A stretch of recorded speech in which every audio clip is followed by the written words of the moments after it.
Hello, hello. Welcome to the episode 0 of Holodiner. Recipes and cooking videos about the Hololive talents. Please sit back and enjoy, and if you feel inspired and creative, why not try the recipes? Alrighty, for the episode 0, there would be 2 dishes. I was hoping to save these 2 for later, but given what happened late August, can't be helped. So the first thing that we're gonna do will be Magni Desmond, and then the next dish would be about Noir Vesper.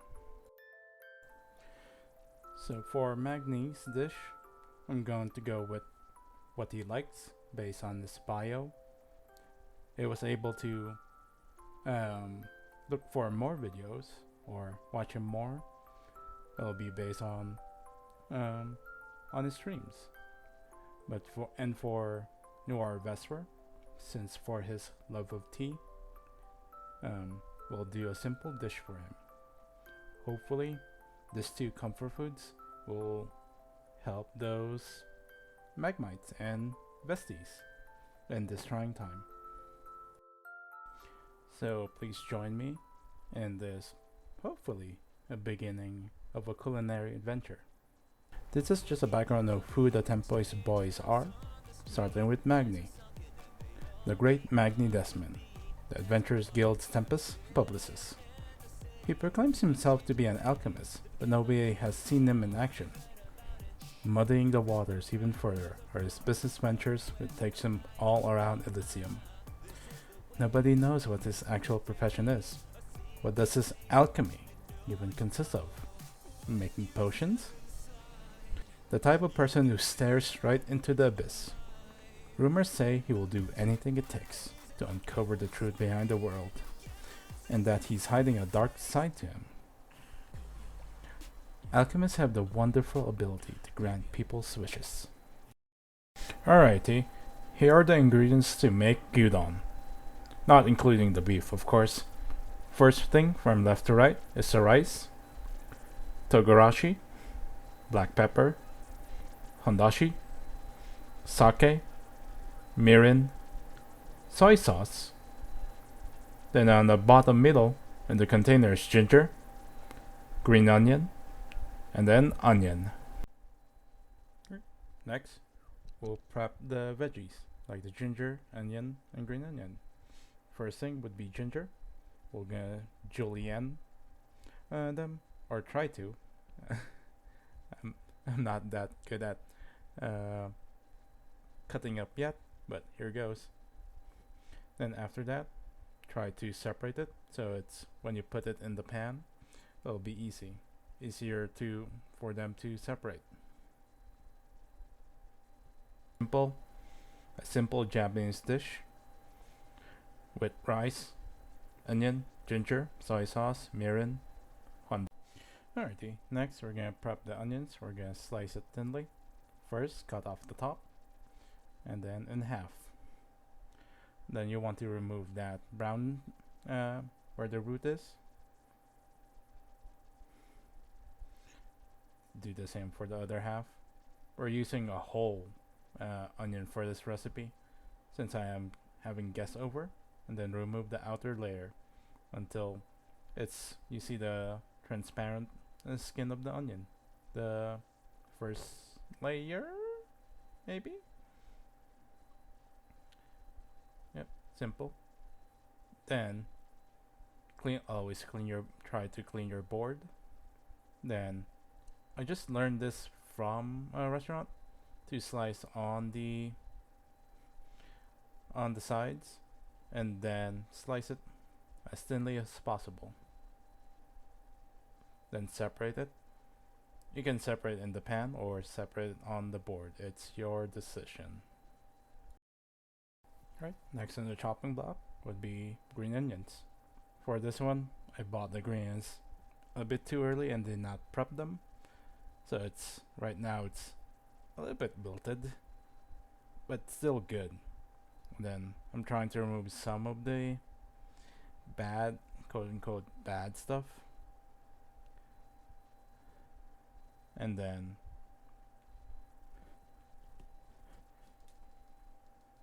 yeah, always try to buy your produce fresh. So it's good. And I forgot to wash this before cutting them, so it might be somewhat dirty.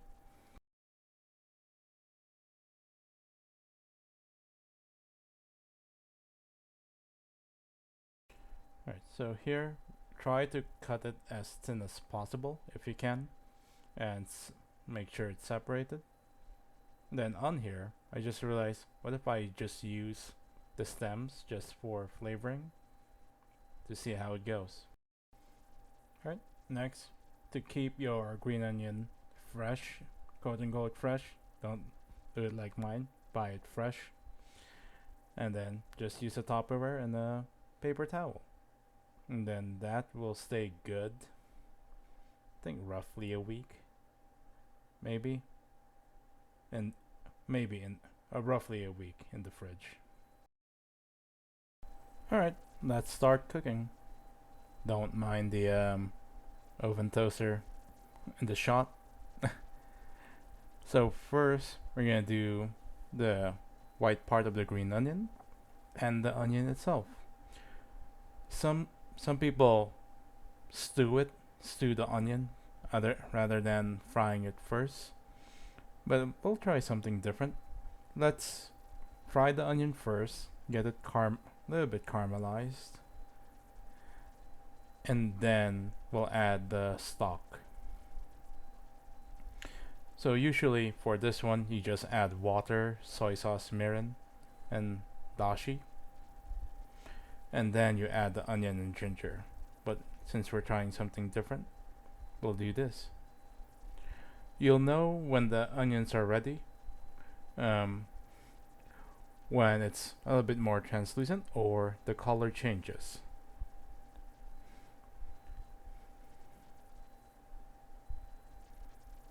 So on here I keep stirring just because my heat is a little bit too high.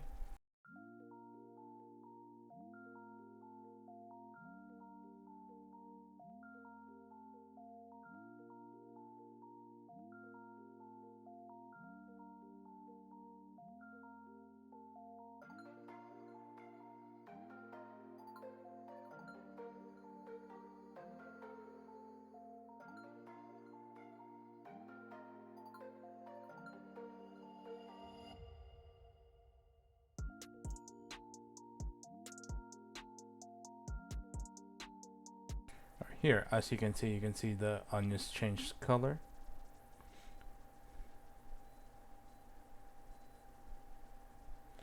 Yep.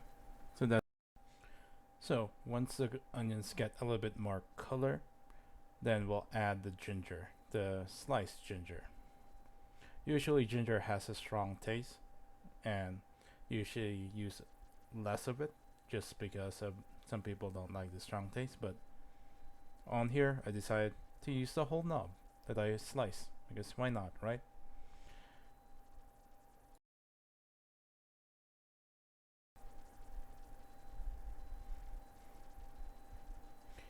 Yeah, I tried to make sure that some of the ginger goes on the bottom of the pan, so that the aroma of the ginger comes out.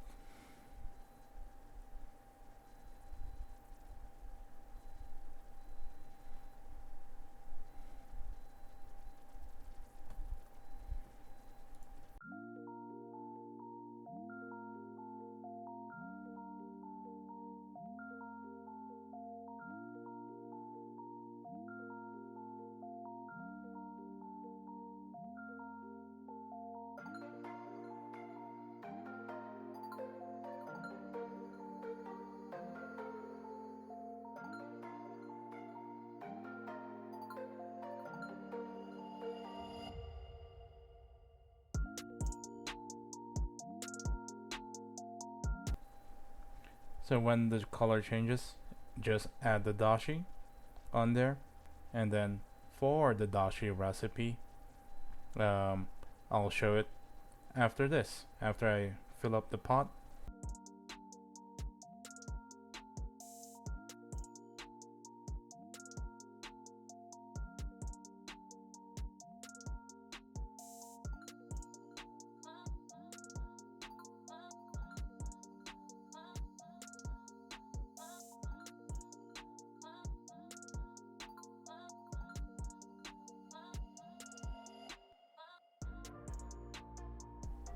And here's how you make dashi, or dashi broth using hondashi.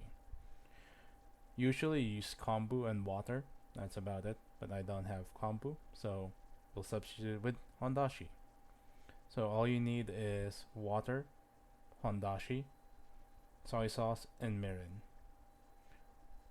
From what I read online, it's usually 1 tablespoon of hondashi to a cup of water. But this one, we're gonna eyeball. Usually how I cook, we eyeball. But the important thing with eyeballing recipes, always taste your food.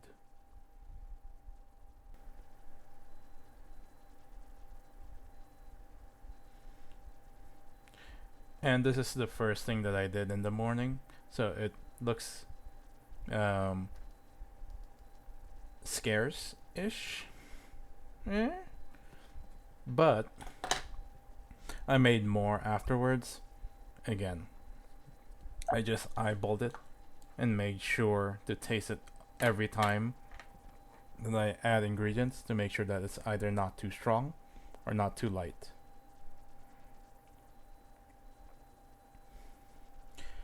And then in order to keep the color a little bit not clear but clean-ish and not too much soy sauce, I added rock salt on here. So you don't want this to boil, you just want it to simmer a little bit.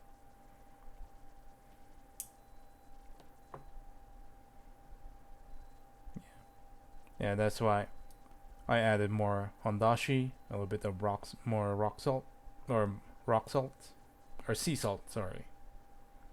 Then that was good. That was good enough. Now back to the gyudon. You just want the flavors to meld, or on here you add more soy sauce and mirin to your taste. Again, always taste your food. Oh, and you can omit the sake if you like, if you don't want alcohol, or you can omit mirin as well, because I believe mirin has a little bit of alcohol. If I'm wrong, please correct me. Yeah, so always taste your food, which is the most important part.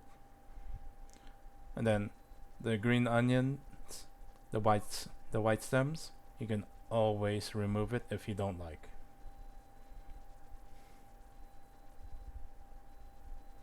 Alright, and then let that simmer for a while to let all the flavors meld. And then for this type of beef, I bought ribeye shabu shabu from the Asian market just because it was on sale at that time. Yeah, so the beef that I bought was a little bit too lean, not enough fat, because fat is flavor. So you want fat in any of your meat dishes. Easier for them to separate. So for this one, use as much meat, onions, and ginger as you want, to your preference. If you like more ginger, use more ginger. If you don't like onions, use a little bit less. Use less onions if you don't like onions. And then for beef, try to get a fattier cut. Use sukiyaki beef or shabu shabu beef. Just make sure that it has fat in it. For this one, it's a little bit more lean, so it's a bit more chewy than a cut that has how do you call this? Cut that has more fat in it. Alright. And then from there, we'll move on to the next step, which is the sunny side egg over easy. Make sure your pan is hot, super hot when making this at home. Lots of oil, so that if you don't have a non-stick, lots of oil so it does not stick to the pan. And using lots of oil is twofold. prevents sticking. And then you can use the oil to base the egg. That's the top of the egg, because you're doing sunny side up and you're not doing over easy. So the top usually is still raw. This is what I'm doing right here, is to base the hot oil on top of the egg so that it becomes so it cooks the top of the egg.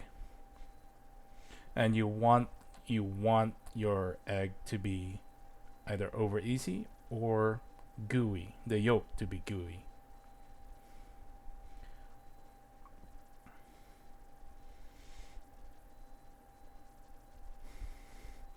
Next would just be simple assembly. Put it on top of there, put it on top of the gyudon and green onion, and that is how you make gyudon. Simple, a simple Japanese dish with rice, onion, ginger, soy sauce, mirin, hondashi, egg, and green onions. Towel. And then that will stay good. I think roughly a week, maybe, and maybe in roughly a week in the fridge.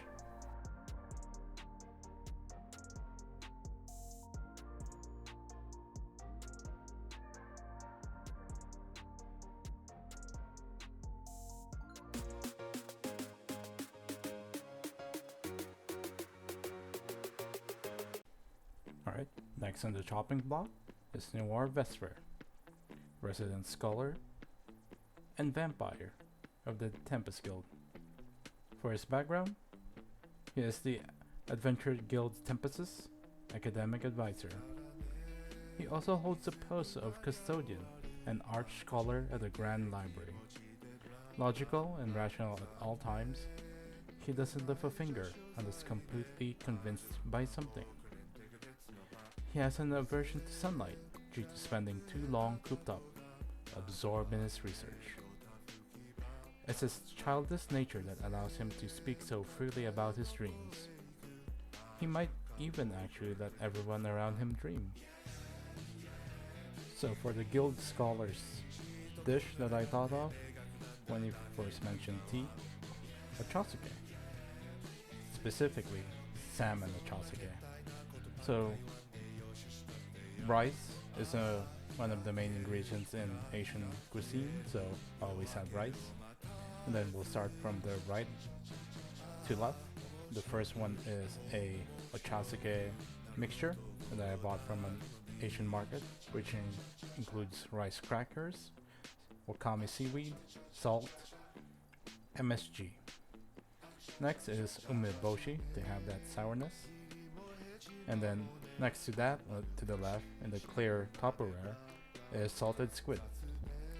Feel free to omit that, because when we tried it afterwards, the squid was super salty and did not fit the profile of the dish. So feel free to omit that and ignore this when I put the squid in the final product. Next is century egg, which we'll see how it tastes. And then basically this dish is just assembly work. The only thing that you need to cook is the rice and the salmon. And by the way, I forgot to add on here, or forgot to take a picture of salted salmon and the dashi broth, because I was not able to brew tea and cool it right away.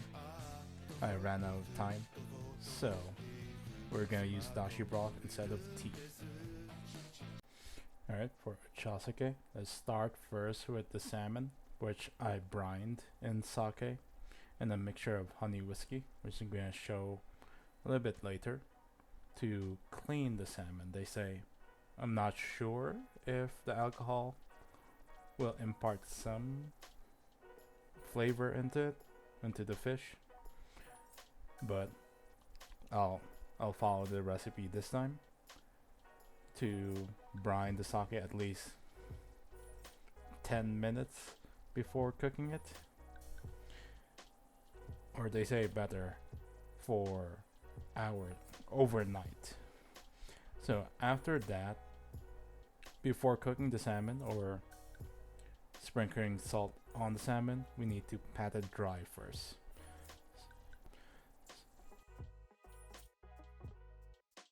Yeah, just use paper towels for this, and then make sure that it's just get all of it, or at least as dry as you can. Next, for this one, I'm going to slice the salmon into three. I'm gonna slice the salmon into 2 fillets and remove the pin bones. Be sure to, it's easier to have tweezers, because usually for this type of salmon, they don't usually remove the pin bones, and it saves a headache for later after cooking. So you don't have, I believe it's harder to remove the pin bones or bones.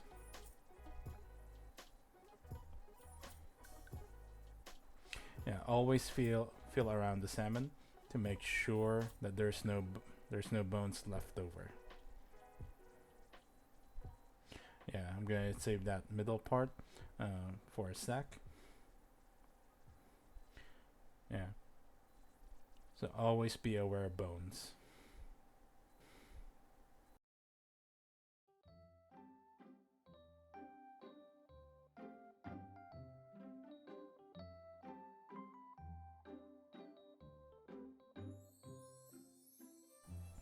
Alright, so after filleting the salmon, we're gonna sprinkle some salt over it. Just sprinkle the salt all over the salmon. The both sides, the top, the bottom, before you put it in an oven. The oven, bake it for, or they say until well done. I'm not sure how to tell, but set your oven to 4. I set my oven for 425. So cook the salmon in your oven at that temperature of 425 for roughly 30 to 45 minutes. For me it took 30 to 45 minutes, or until the skin is crispy, and then let it rest for 5 minutes in the oven. Alright, let's assemble the chasuke. Apologies for the camera shake. I keep hitting the camera stand. So first we will do some brown rice. That's the only thing that I have currently. So feel free to use white rice. So basically a chasuke is just assembly. And then here's the salmon.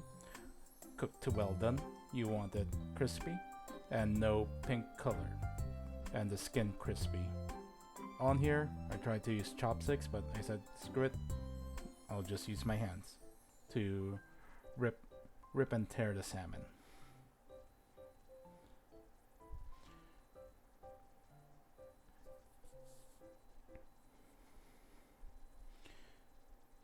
Alright. Now we're gonna set up the bowl for the salmon chasuke. Then we put some, I should have used my hands on here, so we put some chasuke salmon on top of the rice, cold rice.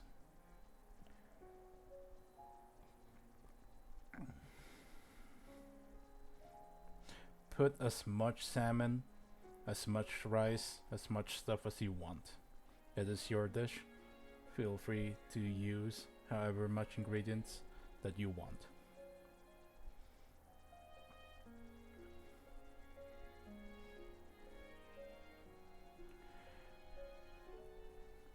Next is the ochasuke wakame, which includes dried seaweed, rice crackers, salt, MSG, which makes this dish easier, so you don't have to buy rice crackers and seaweed separately and then crack it. Next is the umeboshi for some sourness. So there's always a pit in umeboshi. Be sure to remove it before slicing.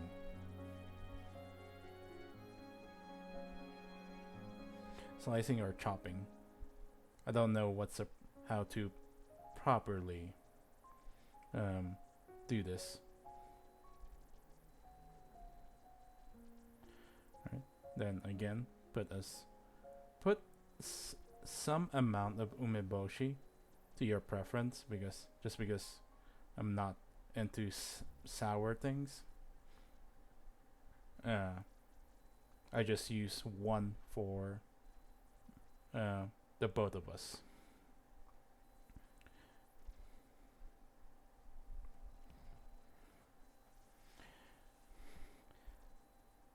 Yeah. So on here, I decided to just make my own bowl as well. Don't mind the dirty bowl that I'm using. That's for me. That's my own personal consumption. The right side is for my guests and for the YouTube thumbnail. Yep. So here, I said screw it. Use my hands. It's mine.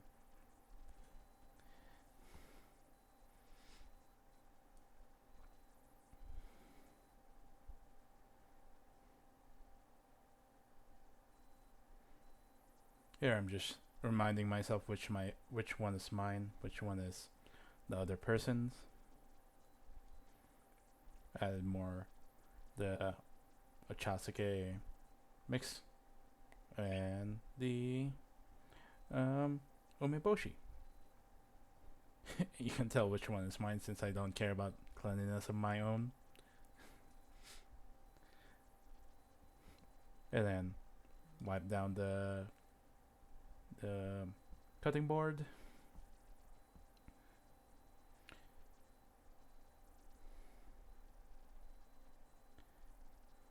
Right. And then next is the century egg, which is a surprise actually, which fits well with the flavor. It's not overpowering. It's not strong tasting. Alright, so this is the century egg after you deshell it. So here I just use a quarter of the century egg for each bowl.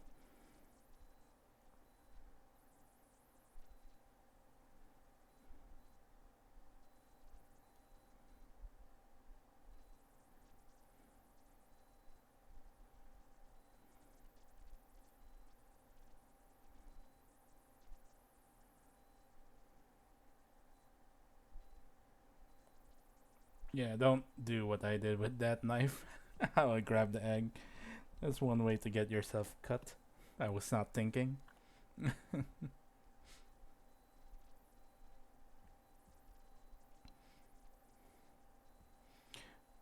Yeah, so that bowl, I'm putting it up just because for YouTube. This one, feel free to omit. The squid was super strong, so don't disregard this. It was super strong for compared to the other ingredients. If you're gonna have the salted squid, just have it with rice, and that's it. Lots of rice. And then here, the dashi that I made earlier in the video for the gyudon, I put in a Tupperware and I put it in the fridge so that it's cold, just because that day was hot, and you can enjoy this either as a hot dish or a cold dish. For this one, I decided we'll go with with a cold dish, with a cold ochasuke.